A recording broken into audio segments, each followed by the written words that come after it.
She doesn't belong here, he sneered, the laughter bouncing off the crystal. A wine stain bloomed on her borrowed dress, a scarlet letter in this gilded cage. But then a glass of water, placed there, deliberate, a quiet act in a room choked with scorn. Who was this man, his hands rough against the smooth linen? Nobody seemed to know, but I did. Daddy's old friend. Watch him. See, they think he's just some blue-collar nobody. They have no idea how her quiet kindness will change everything. And more importantly, they have no idea who he really is, or why he's come. Let the game begin. At the head of the table sat a young woman with softly curled hair and ice-cold eyes, motionless. The silver necklace gleaming on her chest trembled slightly with her rapid breathing. It was the moment that brought the entire room to a standstill. On what 12 hours earlier, Mark Hale stood in his modest apartment kitchen, making breakfast for his 7-year-old daughter Emma. At 35, his hands told the story of a working man, calloused from years of fixing air conditioners and refrigeration units. The morning sun filtered through their small window, illuminating a simple life built on love and hard work. Daddy Look Emma held up her latest crayon, drawing a rainbow arching over 3 stick figures, holding hands. It's our family under the rainbow? See you me. And she paused, pointing to the third figure. Someone who makes you smile. Mark chuckled, ruffling her hair. You never stop dreaming. To you, Daddy's never alone, Emma declared with a confidence only children possess. I'm always with you, in his shirt pocket. Mark kept a small leather notebook inside. On the first page was a signature he treasured to Mark Hale. The man I owe my life to, watch him. It was signed by his old friend, a man whose sacrifice had changed everything across the city. Sophia Lane sat in her glass-walled office on the 42nd floor. At 27, she was the youngest billionaire heiress to ever run Lane Enterprises. Her ice-blue eyes scanned contracts with mechanical precision. Tonight's dinner would seal the biggest international deal in company history. Her assistant knocked Miss Lane. The Grandview restaurant is ready for tonight's banquet. Sophia touched the silver necklace at her throat, her most treasured possession, though she rarely remembered why. Make sure everything is perfect that afternoon. Mark received an emergency call. The air conditioning system at the Grandview restaurant had failed just hours before their biggest event of the year. Come on, Emma, he said, grabbing his toolbox. Daddy has to save someone's dinner party. The Grandview restaurant buzzed with preparation. Crystal glasses caught the light and servers polished silverware to perfection. Mark worked quietly in the corner, tools spread around him as Emma sat nearby, coloring in her notebook as they walked through the dining area. A group of wealthy patrons had arrived early for cocktails. One man in an expensive suit looked up from his drink. Excuse me, he called out loudly. I think you're sitting in the wrong section. The table erupted in laughter. Mark kept walking, but Emma stopped. Daddy, they're wrong, she said, her small voice carrying across the room. It's okay, sweetheart, Mark whispered gently. Taking her hand, the man persisted, his voice dripping with amusement. This is a 5-star establishment. I'm sure there's a McDonald's down the street that would be more appropriate. More laughter rippled through the room. Mark's jaw tightened slightly, but he continued toward the kitchen area. As they passed the main dining room, a young woman in a modest dress stumbled as a server accidentally bumped into her, spilling red wine across her outfit. The same group of patrons watched as she frantically tried to clean the stain. How embarrassing, one woman commented loudly. Someone like that doesn't belong at a table like this anyway. The young woman's face flushed red with humiliation as cruel laughter filled the air. Mark paused, his eyes flashing with something cold and sharp for just a moment. The temperature in the room seemed to drop, but he said nothing. Simply continued on his way. Emma tugged his shirt. Daddy, why are they being mean? Some people forget what really matters, Mark replied softly, his hand instinctively touching the small notebook in his pocket. Hold on, let us know from which city are you watching? It's amazing to see how far stories like this can spread. Subscribe if you want to see the twist unfold with us. And now back to the table where everything changed. 8 hours later, the Grandview restaurant transformed into a glittering showcase of wealth and power. The same dining room where Mark had been mocked now hosted the city's elite crystal chandeliers, cast dancing shadows across tables adorned with the finest china and sterling silver. Sophia Lane entered like winter itself, elegant, untouchable, and commanding immediate attention. Her midnight blue evening gown flowed behind her as she took her seat at the head of the main table. The silver necklace at her throat caught the light with each breath. Around the table sat international business partners, each representing billions in potential contracts at Sophia's right hand. Her assistant, the same young woman who had been humiliated earlier, now sat trembling in a borrowed dress, still bearing faint wine stains, despite her best efforts to clean them. Ladies and gentlemen, Sophia's voice cut through the ambient chatter tonight. We celebrate the future of global commerce. The table erupted in polite applause. Wine glasses clinked, and conversations flowed in multiple languages. Everything seemed perfect until Marcus Blackwell, a prominent investor from London, noticed Sophia's assistant. I say Marcus announced loudly, his British accent dripping with condescension. I do hope we're not expecting everyone at this table to maintain the same standards of presentation. Eyes turned toward the assistant, whose face immediately flushed crimson. She instinctively pulled at her dress. Trying to hide the faint stains, some people chimed in. Victoria Chen, a steel magnate from Singapore, simply weren't born for tables like this. Her laughter was sharp as broken glass. The assistant's hands began to shake. She started to rise from her chair, whispering, I should go. Nonsense. Marcus continued, emboldened by the crowd's reaction. But perhaps in the future, we should establish a dress code. Can't have people in what is that a thrift store special? The table exploded in cruel laughter. Several phones appeared ready to capture the humiliation for social media. The assistant's breathing became rapid and shallow, tears forming in her eyes. Sophia watched silently, her expression unreadable. That's when the air in the room shifted. Mark Hale appeared beside the table, as if materializing from shadows. He moved with quiet confidence, his work boots silent on the marble floor. In his calloused hand, he carried a simple glass of water without asking permission. Without acknowledging the shocked faces around him, Mark calmly placed the glass of water in front of the trembling assistant. The laughter died instantly. Marcus Blackwell's face turned red with indignation. Excuse me, but this is a private dinner. I don't know who you think you are. But Mark looked up, his dark eyes meeting Marcus's with steady calm. The temperature in the room seemed to drop 10 degrees. She's with me, shredding him, 3 simple words spoken with such quiet authority that they seemed to reverberate off the walls. The entire table froze. Forks stopped halfway to mouths, conversations died mid-sentence. Even the servers standing against the wall seemed to hold their breath. Marcus sputtered, his face cycling through shades of purple. This is outrageous. Do you have any idea who we are? Security. But Mark didn't move. He didn't flinch. He simply stood there, one hand resting gently on the back of the assistant's chair. His presence somehow filling the entire room. Sophia sat perfectly still at the head of the table. But something had changed in her ice blue eyes. They were fixed on Mark's face with an intensity that bordered on recognition. Her fingers unconsciously moved to her silver necklace, tracing its familiar weight. You can't just walk in here, Victoria Chen snapped, though her voice lacked its earlier confidence.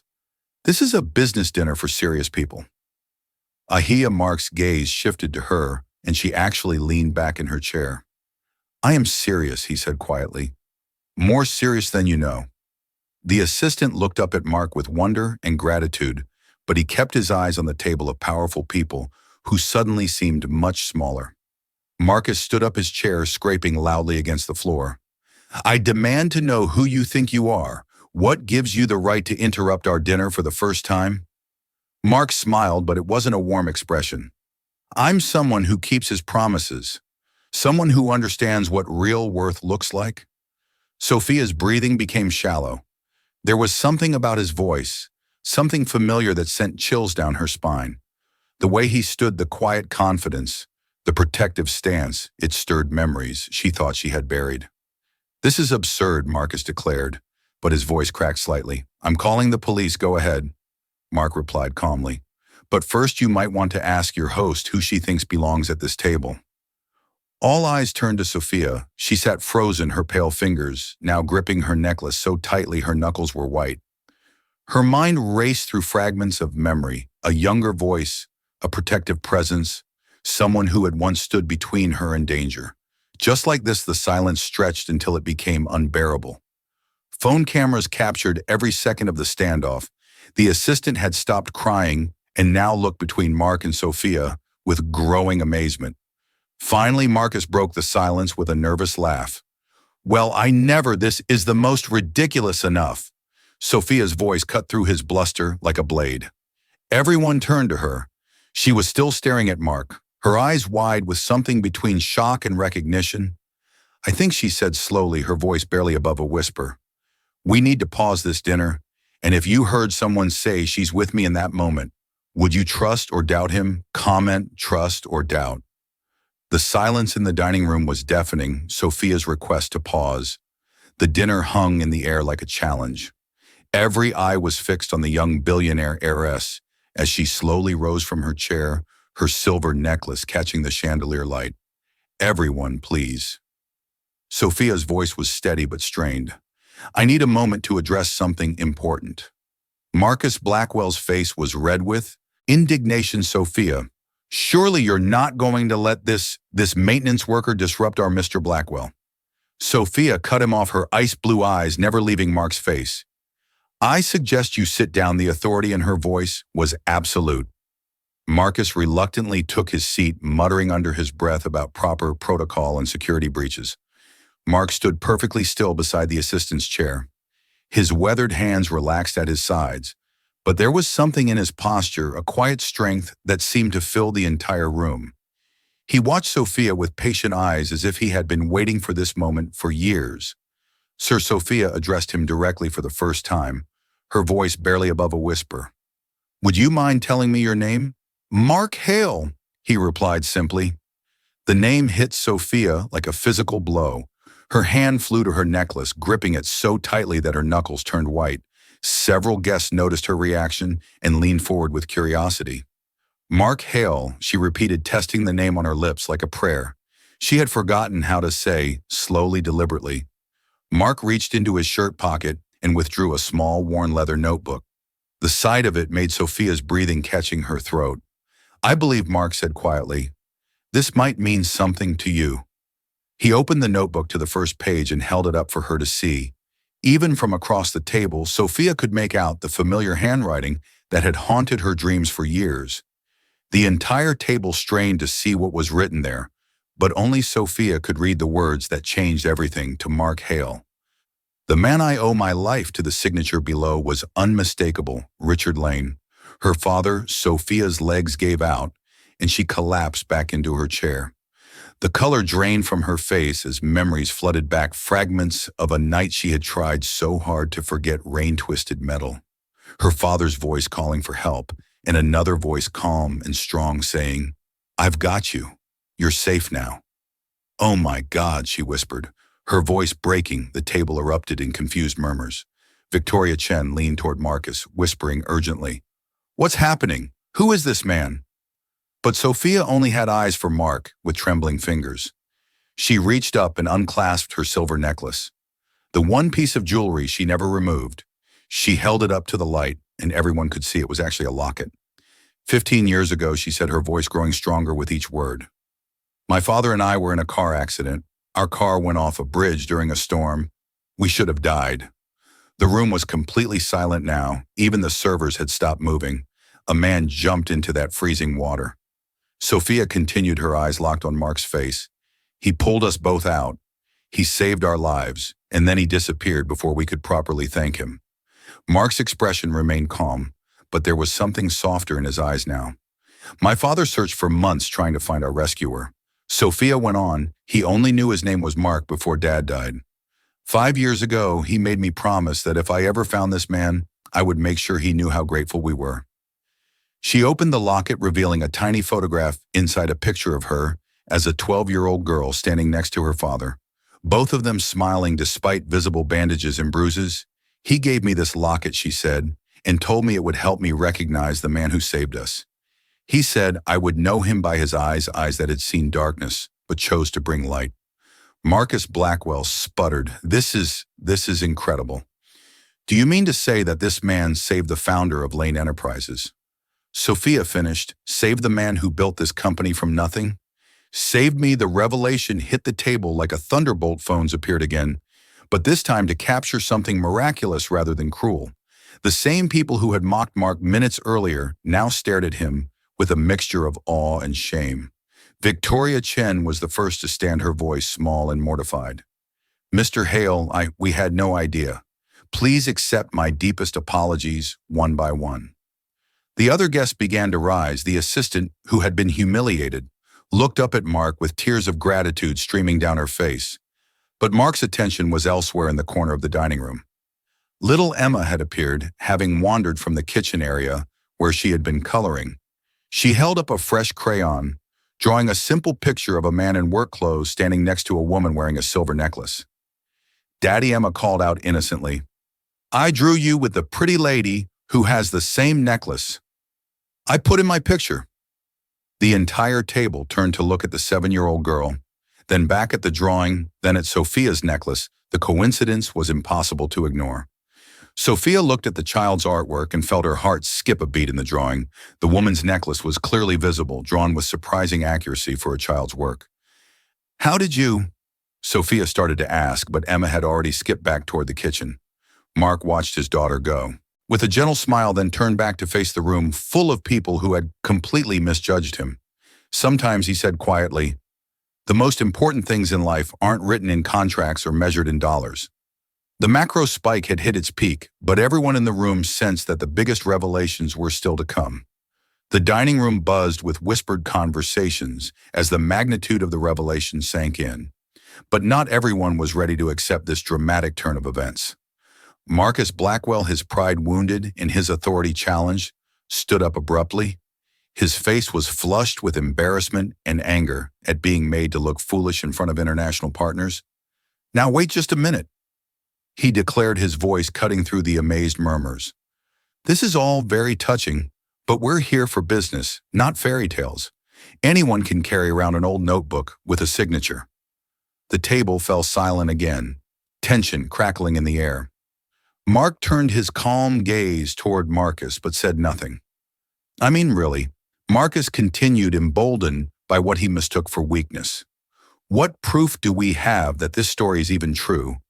This could be some elaborate con game. Old stories don't have any real value in today's world."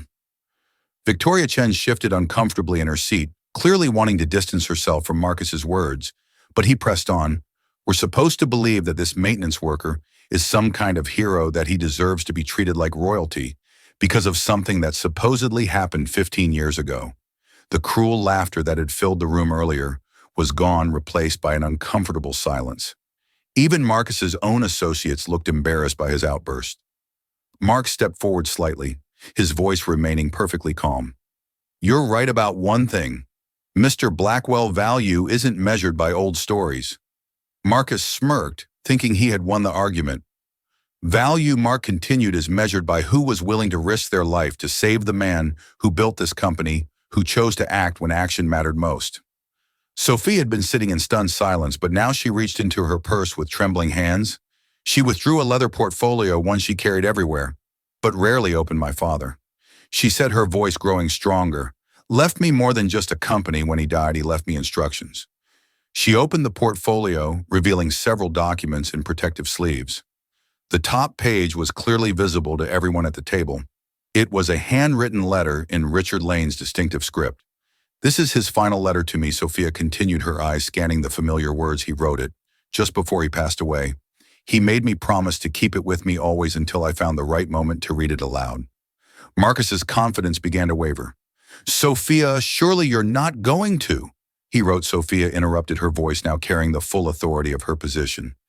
"If there ever comes a day when someone questions the worth of Mark Hale, remember this: he placed my life and yours above his own safety, above his own comfort, above any thought of reward or recognition." The room was dead silent. Even the kitchen staff had stopped working to listen. Sophia continued reading. "The man who saves your life when he has nothing to gain from it. That man belongs to this family forever. He has earned not just our gratitude, but our absolute trust and respect." She looked up from the letter, her eyes meeting Mark's across the table. Mark Hale is worth more than all the business partners and fair weather friends combined. Never let anyone convince you, otherwise the final words hit the table like a physical blow. Marcus Blackwell's face had gone from red to pale white. His mouth opened and closed like a fish gasping for air. Victoria Chen stood up slowly, bowing her head toward Mark. "Mr. Hale, I owe you a profound apology. We all do, one by one." The other international partners rose from their seats. The German steel magnate, the Japanese electronics CEO, the Australian mining executive, all standing in respect for a man they had dismissed moments before. Marcus remained seated, his hands shaking slightly as he realized the magnitude of his mistake in attacking Mark. He hadn't just insulted a hero, he had challenged the explicit wishes of Richard Lane, the legendary businessman whose name still commanded respect worldwide. Sophia stood as well, her voice ringing with absolute authority. "Let me be crystal clear to everyone in this room. Mark Hale doesn't need to prove anything to anyone. He saved my father, he saved me, and today he saved another innocent person from humiliation." She turned her ice blue gaze to Marcus, who visibly shrank under her stare. Anyone who can't see his worth doesn't deserve to do business with Lane Enterprises. The threat was implicit but clear. Marcus's company stood to lose millions if they were excluded from tonight's deal. Furthermore, Sophia continued, "Mr. Hale didn't come here tonight seeking recognition or reward. He came to work. He saw someone being treated unfairly, and he acted just like he did 15 years ago." The room erupted in applause, genuine, this time filled with respect and admiration. Rather than the empty social clapping from earlier, Mark remained perfectly calm throughout the ovation, his hand resting protectively on the assistant's shoulder when the applause died down. He spoke just 5 words. "Some things are worth protecting." Marcus Blackwell gathered his papers with shaking hands and stood to leave his face burning with shame.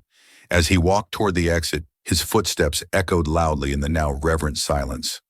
The healing had begun, but the most powerful moment was yet to come. The applause gradually faded, leaving the dining room in a reverent quiet.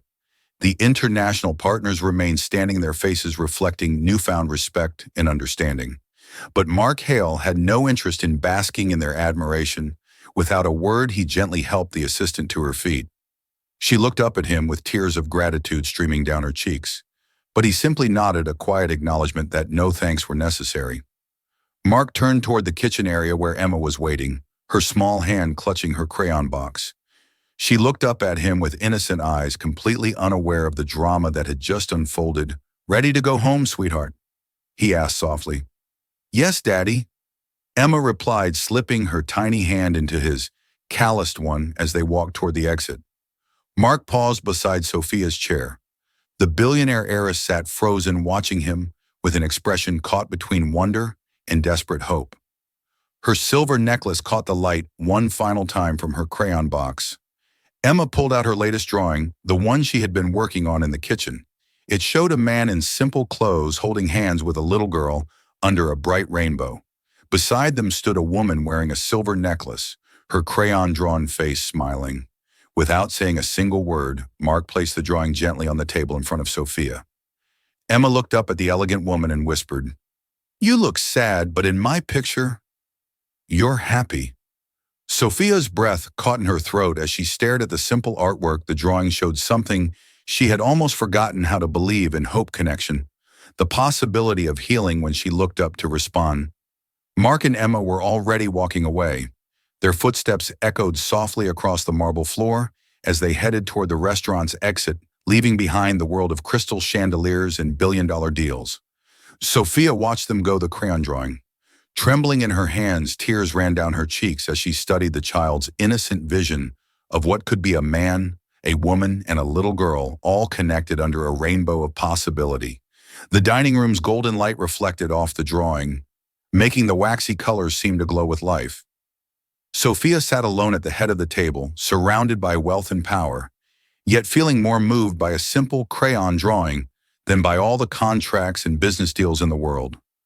Her silver necklace caught the light one last time as she clutched the artwork to her chest, finally understanding what her father had tried to tell her about the things that truly matter. The story ended not with words, but with the profound silence of a moment that would change everything.